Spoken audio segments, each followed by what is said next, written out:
नमस्कार चलतु स्टार्ट करवा आम daily spoken English practice session.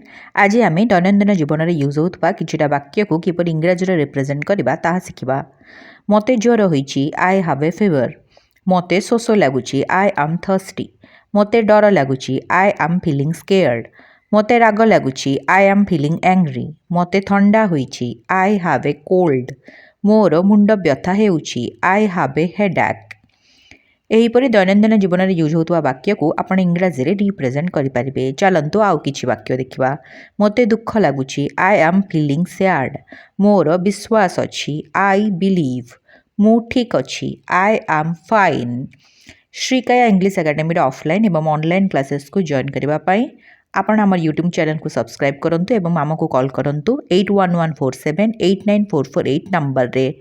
आमर लोकेशन पोखरीपुट भुवनेश्वर। आम चैनल को सब्सक्राइब करंतु।